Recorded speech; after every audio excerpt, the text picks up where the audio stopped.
तो बस एक जुदा कोई सोर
मुझे मेरी मस्ती बस्ती कहानी किया। पहला जी अपने सहपाठियों के साथ में बड़े भगवान का भजन करते हैं। और पहले एक बात बताई थी, आप समझिए, प्रहलाद जी से एक बालक ने प्रश्न किया, महाराज हमारे तुम्हारे गुरु एक हैं, हमारा तुम्हारा क्लास एक है, हमारा तुम्हारे पढ़ने की पुस्तकें एक हैं, लेकिन जो बातें तूने पढ़ी हमने तो नहीं पढ़ी, तू कहां से पढ़ के आया है?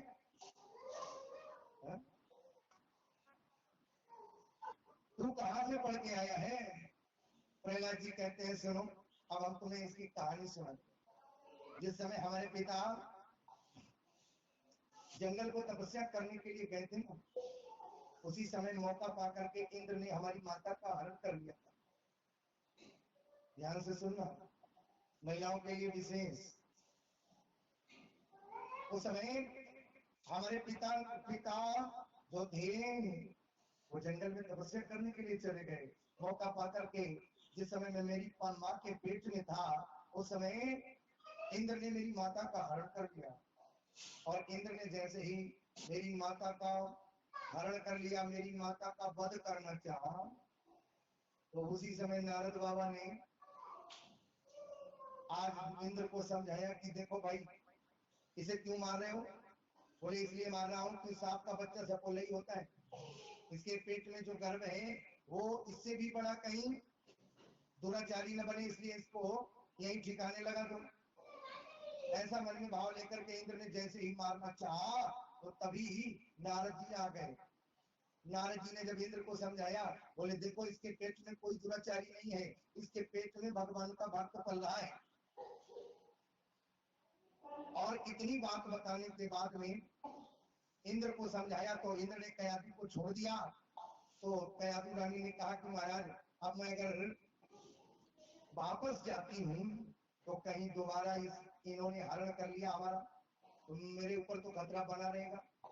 नारद जी ने कहा कि जब तक तुम्हारे पति तपस्या करने के बाद वापस नहीं आते, तब तक तुम मेरे आश्रम में चल करके रहो। आज रानी कयादू को आश्रम में ले आए नारद जी, और नारद जी ने भगवान की अनेकानेक कथाओं को आज आश्रम में सुनाया। उन कथाओं को सुनने के बाद में प्रहलाद जी के ऊपर भगवत भक्ति की छाप बन गई है। अच्छा, हम लोगों के यहाँ भी माताएं जब गर्भ धारण करती हैं तो पहले के लोग तो रुद्राभिषेक करते थे जब पेट में संतान होती है। जो हमारी बड़ी बूढ़ी माताएं बैठी हैं तो भगवान को भजन करती थी कि भजन के माध्यम से समाज को अच्छी संतान मिलेगी। आजकल की जो माताएं गर्भ धारण करती हैं वो क्या सलमान खान को लगाएंगे क्या अमिताभ बच्चन को? हाँ, आप जाओ देखो जाएंगे आजकल के मॉडर्न युग में हम शंकर जी, कन्हैया जी और राम जी नाच चुके हैं। कौन लगे? शाहरुख खान, आमिर खान और न जाने कौन कौन से खान। तो जब आमिर खान, शाहरुख खान लगे तो कौन है? प्रहलाद ध्रुव तो आए में वाले हैं। जो आए सो झेलो फिर। इसलिए गर्भाधार संस्कार के अंतर्गत थोड़ा सजग और सावधान हो जाना चाहिए व्यक्ति को, क्योंकि अभिमन्यु ने भी माँ के गर्भ में आधी विद्या सीखी थी। ये प्रमाण है इसका। लोग कहते होंगे ये कुछ नहीं होता। हमारे यहाँ दो प्रमाण ऐसे दिए जाते हैं, एक तो प्रहलाद जी का और एक अभिमन्यु का। इसलिए सावधान, संतान जैसी बनाना चाहो वैसा देखने का जो दृश्य है, नजरिया है, उसको थोड़ा अच्छा कर लेना चाहिए। बताने का काम हमारा है, बाकी तो क़यामत तुम्हारा काम है। प्रहलाद जी कहते हैं वहीं पर माँ को नारद जी ने बड़ी भगवान की अच्छी अच्छी कथाओं के माध्यम से उनको सत्संग से जोड़ा, जिसकी छाप मेरे ऊपर पड़ गई और उसी के कारण आज मुझे भगवत भक्ति जागृत हुई है। ऐसा भाव देने के बाद में आज प्रहलाद जी कहते हैं कि मैंने तो माँ के पेट में ही भगवान की भक्ति सीखी। अच्छा एक बात और है, पहले तो जब संसार में कोई बाबा बनने को तैयार है बाबा बनकर, और कोई अगर गांव को बनव जाए देवी भैया टीका मटीका लाल पीले कपड़ा पहनने भी लग जाए तो गांव के सबसे पहले घड़ी वाले पीछे पड़ जाए। चाचा दाऊ है कल तक तो 12 बजे सोए के उठते आज टीका लगाए लो जागे खींचने लगे। ठीक वैसे ही जैसे एक गांव में प्रधानी को चुनाव हो और शायद टाइम आए रहे प्रधानी आपको भैया सुनियो ने ऐसा कोई आदमी ना है जिनने पर्चा न भरो है। पूरे गांव के पूरे आदमी पर्चा भरे पड़े। अब वोट कौन दे? जब सभी खड़े तो वोट कौन किसे?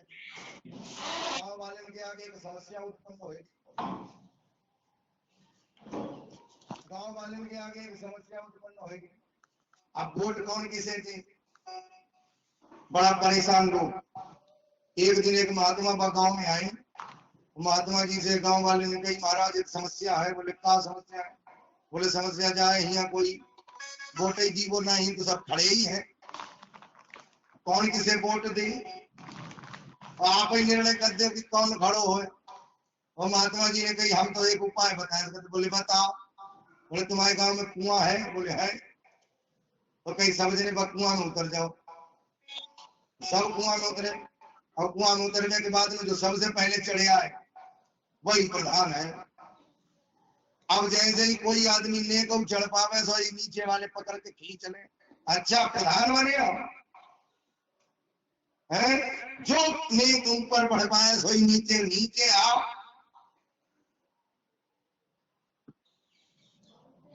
जो हाल है हमारा नहीं तो कोई टीका मटीका सटीका लगाने लग जा रहे भाई कोई कर तो रहा है उसे करने दीजिए। हम करते भी नहीं, करने भी नहीं देते। प्रहलाद जी कहते हैं कि संसार एक अंधा कुआं है और समझदार व्यक्ति नहीं है। दूसरा उदाहरण दिया, एक अंधों की लाइन जा रही थी, आगे एक गड्ढा था और उस गड्ढे में बहुत लंबा नीचे खाई थी।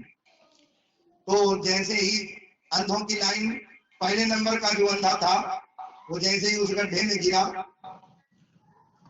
अब इस गड्ढे में जैसे ही वो पहले नंबर का अंधा गिरा, धम से आवाज भाई, पीछे वाले बोले भैया कुछ गड़बड़ है। उस अंधे पहले अंधे से पूछा, बोले भैया रास्ता तो सही है। अब वो पहले वालों अंधो बोलो, हमें जब काम मैं बताओ तो हम काय को बताएं,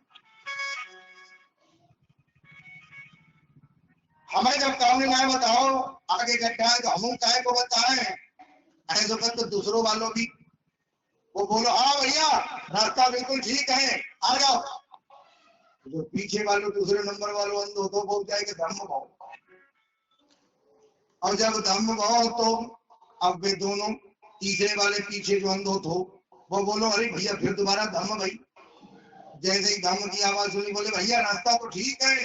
अब वे दोनों एकजुट हो गए, बोले जब हम दोनों को कौन नहीं बता तो हम काय को, हाँ भैया रास्ता ठीक है चले आओ। अपने सब के सब जितने थे ये सब गड्ढा में धम हो गए, कोई काम तो सही रास्ता नहीं बताए कुछ चाह।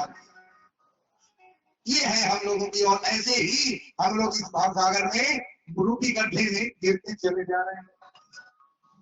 समझदार वही है जो इस भावसागर की गड्ढे में गिरने से अपने आप को बचाए।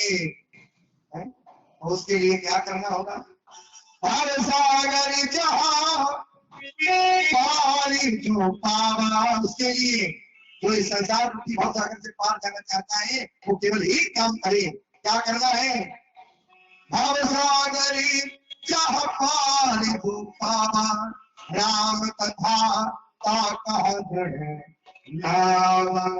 राम कथा रूपी नवैया में बैठ करके अपने आपको हाथ लगाए, कृष्ण कथा रूपी नवैया में बैठ करके अपने आप है, और ना तो धम एकदम होत रही है।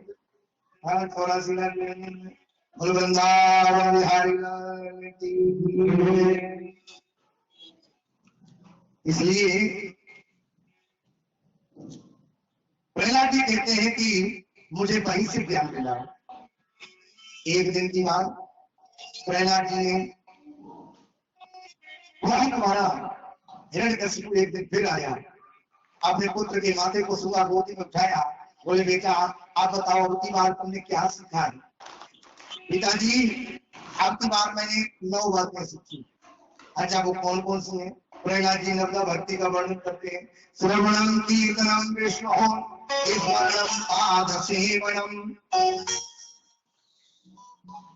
राम जी ने जो सभी को नवदा भक्ति प्रदान करी है हम उनका वर्णन करते हैं। नवधा भक्ति कोई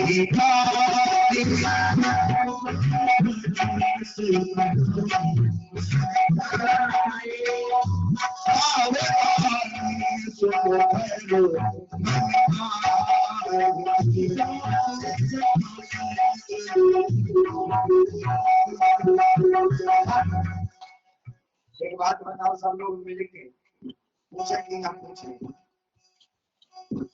हम लोग जो इस समय बैठे हैं ये कौन से नंबर की भक्ति कर रहे हैं बोलो। 9 भक्ति में एक भक्ति जा भी है जो हम लोग कर रहे हैं। बताओ अच्छा तो ढूंढो, हम 9 बातें बोल रहे हैं, ढूंढ लो। प्रधान भगति संत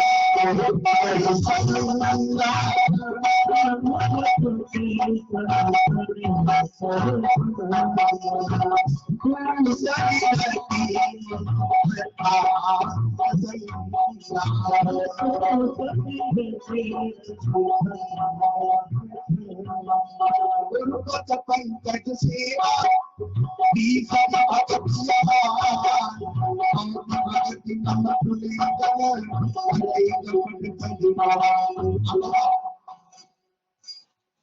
बोलो इतने कहीं चार कहीं चार नहीं है। और इधर वाले तो रामनगरिया में बैठे हैं, बता सकते पूरा भूल रहे हैं।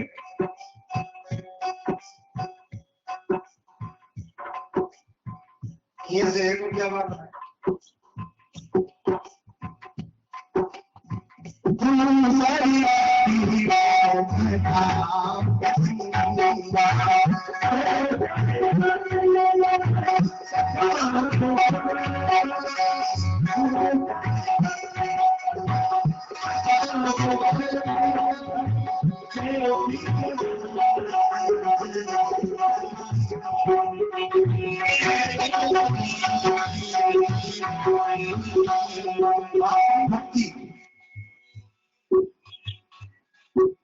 मंत्र थाप मम दृढ़ विश्वास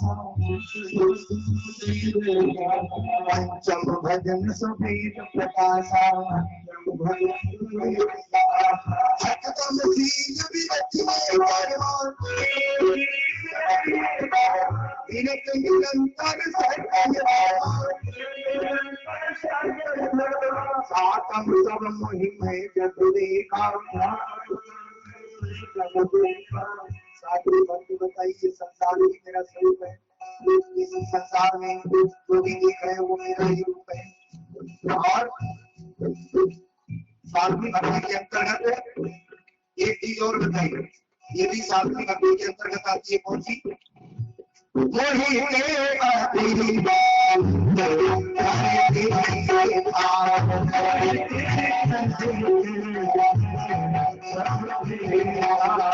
यही मुझे न माने, लेकिन मेरे जो संत है, मेरे प्रेमी है, मेरे जो भक्त है, उन भक्तों की बात पर विश्वास करना। बहुत ही अधिक संत कर लिखा आठवीं भक्त आठव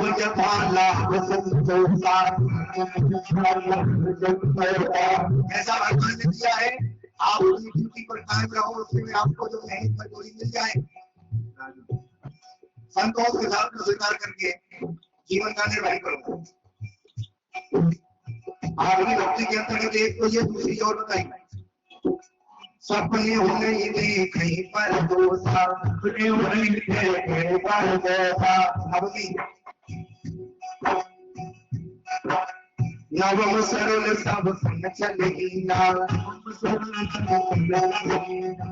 नम भरोसे ही आरस नदी नव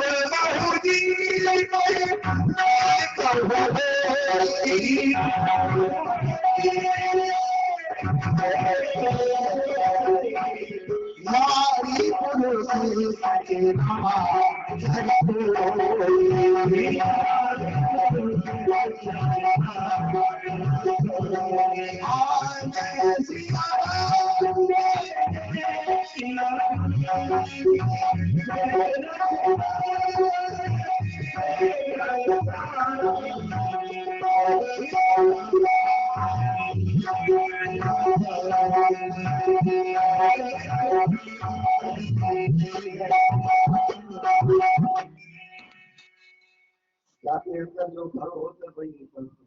जाने केला खाओ है भाई, केला की डकारी है, जाने मूली खाई है। एक बार की ऐसी बात सुनाए, एक बार एक पुरुष जो है अपने ससुराल जाने को तैयार हो। पापा जमाने की बात जयवीर भैया, जब लोग एक पैंट सिलाई लगते पूरा गांव ससुराल गया, वह जमाने की बात है। एक जोड़ी कपड़ा में पूरा गांव ससुराल हो गया। एक बार एक मित्र जो था वो ससुराल जाने को तैयार हुआ। अब जब ससुराल जाए तो तैयार हुआ तो रास्ते में को मिल गो मित्र, बोले भैया कहाँ जा रहे हैं? बोले भैया हम जा रहे हैं ससुराल। बोले तुम भी चलो। अब वो मित्र बोलो भैया जो कोई ले जाने को तरीका, अरे तो क्या दिन पहले बताते और हम तुम्हारी तरीका कपड़ा मांग लेते। तो बोले कपड़े की ऐसी बात है कि कपड़े हमारे पहन लें, हमने तुमने कुछ बटा तो है नहीं। तो कपड़े मित्र ने जब ज्यादा कहा कि चलो चलो तो फिर चलने लगा। ससुराल में पहुंचे और ससुराल पहुंचने के बाद में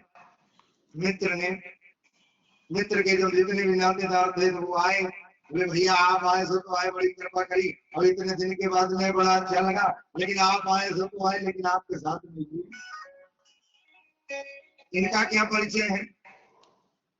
तो बोले ये हमारे बहुत अच्छे मित्र हैं और हमारे एक बार कहने से हमारे साथ आ गए। हम आ रहे थे तो इन्होंने कहा कि कहाँ जा रहे हैं? तो हमने कहा ससुराल जा रहे हैं।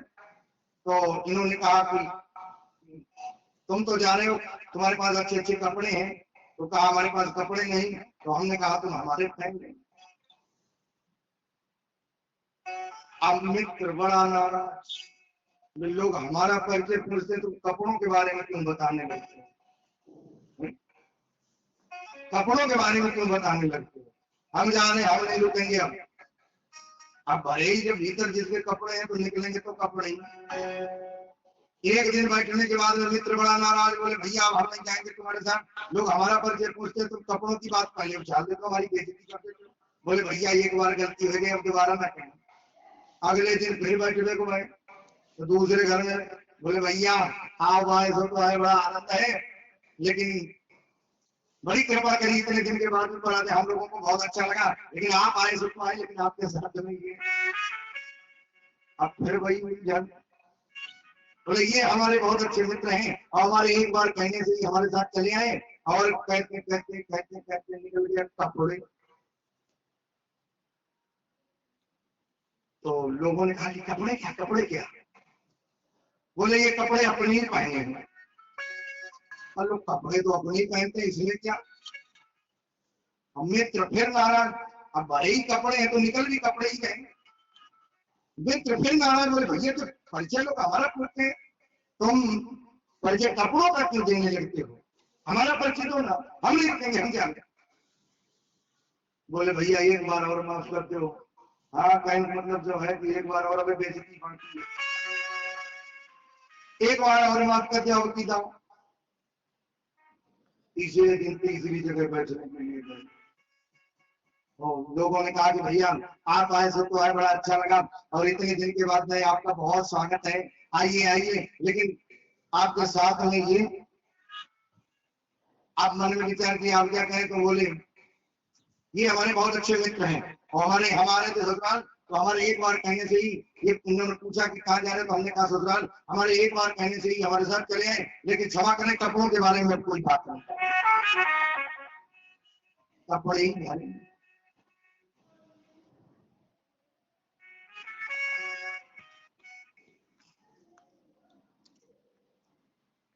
तो कहने का भाव ये है, आपके अंदर जो भाव भरा होगा वही बार बार निकले। इसलिए राम राम को भरिए तो राम राम ही निकलेगा। क्या तू लेके आया है, क्या तू लेके तूने जो है, तूने जो आया है, तूने जो आया है, तू सिला ही पाएगा। क्या तू लेके आया है, क्या तू लेके